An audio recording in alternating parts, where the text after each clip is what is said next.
Jeannery, déjà d'un point de vue clair et de la manière la plus simple du monde, c'est de ramener sur Paris, sans intermédiaire, les produits de producteurs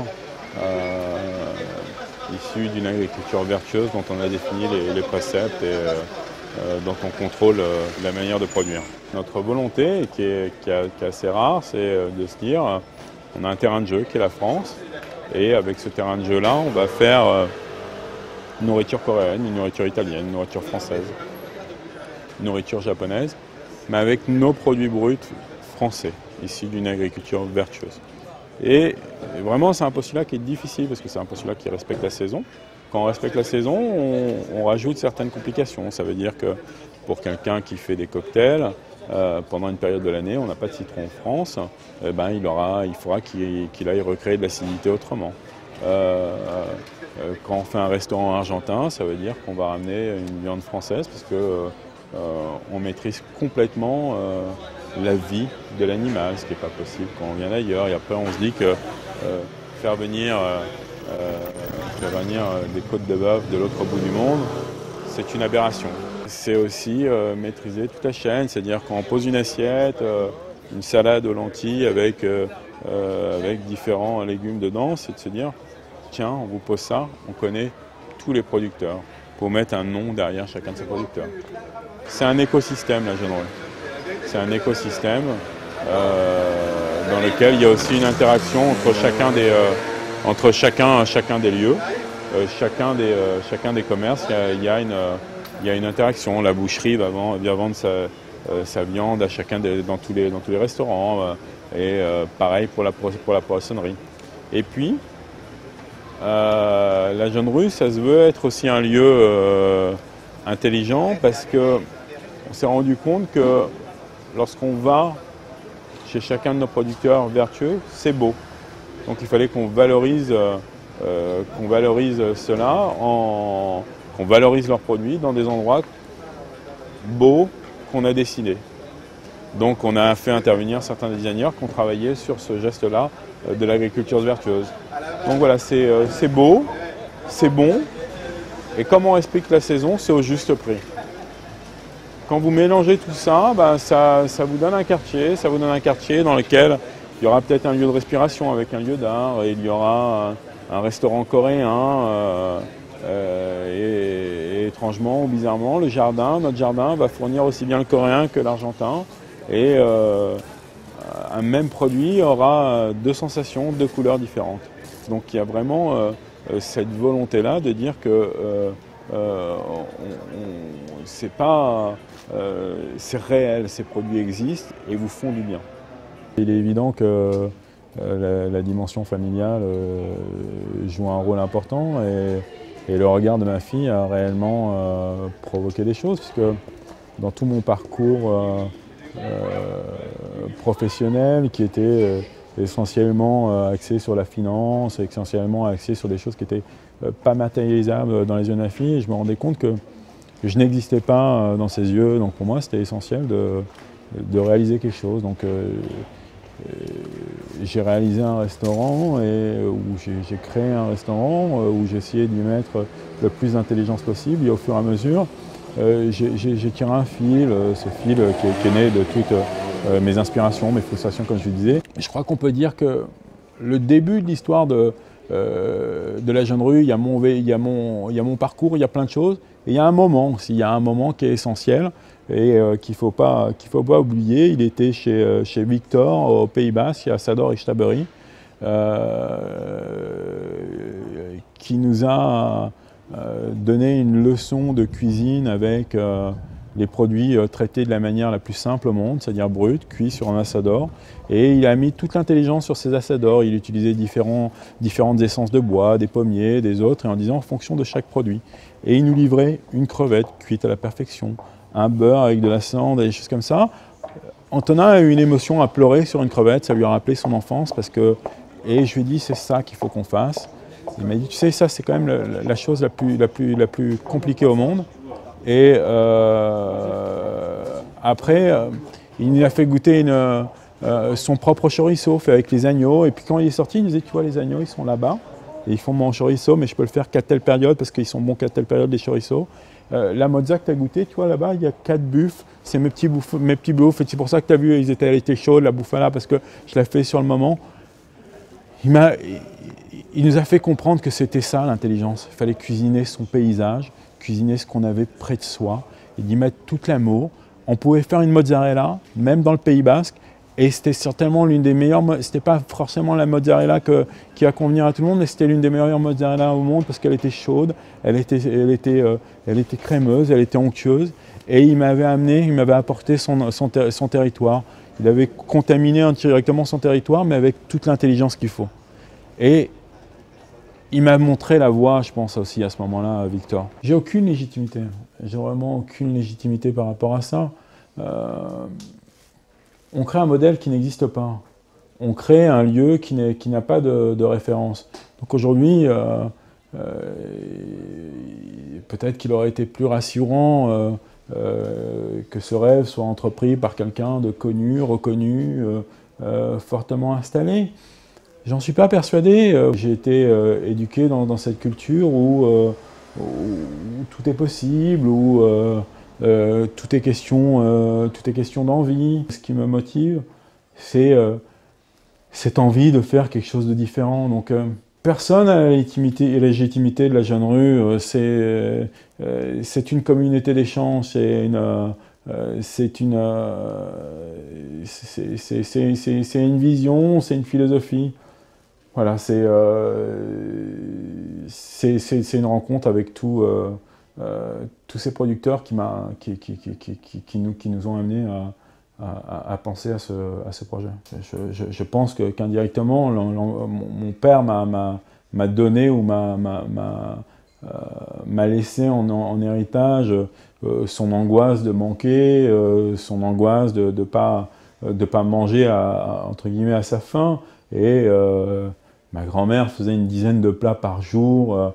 Il y avait des tablées monstrueuses chez moi. Enfin, j'ai été éduqué par ma grand-mère, par ce sens du partage. Et famille était synonyme de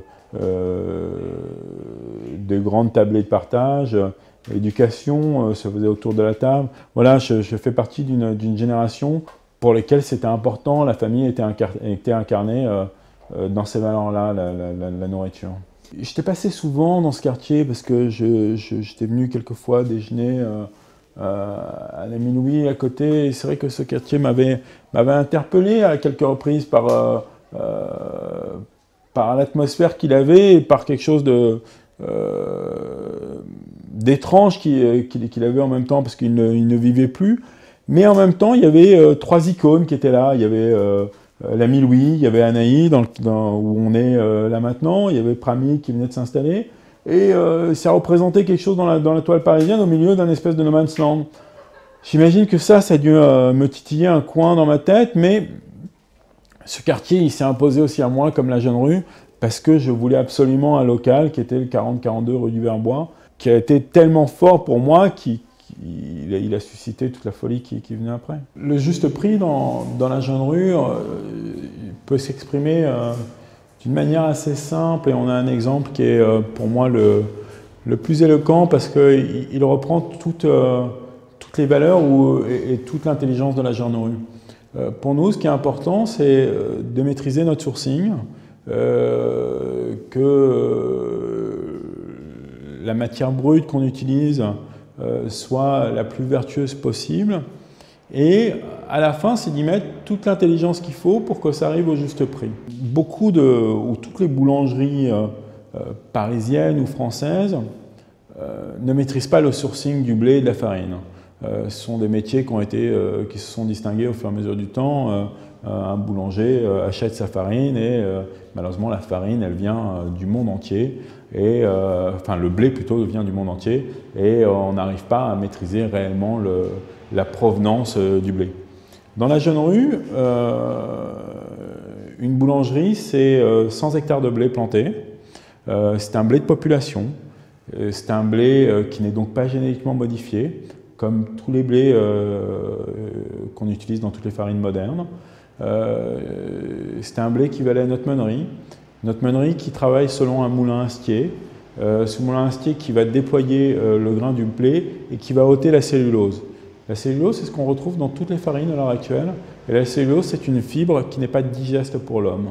Et cette farine, on va l'utiliser dans notre boulangerie.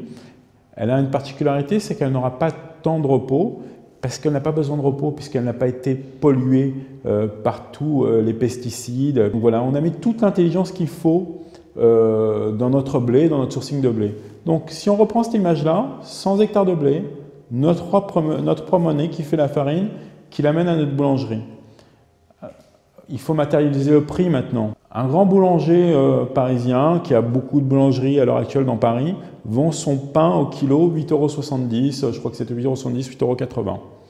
Évidemment, il ne maîtrise pas son sourcing. On a un autre vendeur de pain qui, lui, vend, je ne vais pas le citer, mais vend son pain dans le monde entier, il est reconnu pour ça. Il est à l'heure actuelle à 12 € du kilo. On a un autre très bon faiseur de pain qui est dans le quartier de la République, qui est à 10 € du kilo. Dans la jeune rue, le pain sera entre 9,10 € et 9,50 € du kilo. Donc ça veut dire qu'on est à un prix raisonnable tout en créant des emplois sur notre production de blé, tout en créant des emplois dans notre meunerie, mais tout ça parce qu'on maîtrise notre chaîne, on n'a pas d'intermédiaire et on a mis toute l'intelligence qu'il fallait dans la conception de notre pain. Le fait d'être en direct avec les producteurs, ça peut marcher. Il faut juste installer un dialogue. Il faut mettre dans un confort total le producteur et il faut mettre toute l'intelligence qu'il faut. Et l'intelligence qu'il faut, c'est de prendre les choses dans la saison, à la bonne saison. C'est tout aussi compliqué de produire mal que de produire bien. Et c'est tout aussi compliqué de ramener un bon produit qu'un mauvais produit à Paris, ou dans toute la France. Donc c'est juste une question de conviction, une question de dialogue. Et aujourd'hui, les agriculteurs, ils ont envie de ça. Ils ont envie que ça change, mais ils ont envie qu'on valorise leurs produits. Les gens qui vont nous rejoindre, j'attends que... Il ne faut pas avoir de la mièvrerie, il ne faut pas être mièvre, il ne faut pas être... il ne faut pas venir pour faire un travail dans la jeune rue. C'est une conviction, c'est vraiment une profession de foi. Ça a été compliqué pour nous pour le mettre en place. Ça l'est encore aujourd'hui à quelques encablures de faire nos premières ouvertures. Ça va être de plus en plus difficile. Il y a des gens qui ont envie, qui fantasment de venir travailler dans la jeune rue. Je pense qu'il ne faut pas prendre quand on vient dans la jeune rue, il ne faut pas prendre le travail d'un autre si on n'a pas cette conviction-là. C'est une famille avant tout. C'est une famille de cœur. C'est une famille de partage. Il faut avoir envie de partager. Il faut avoir envie de donner. Il ne faut pas être égoïste. Il faut être à l'écoute de l'autre.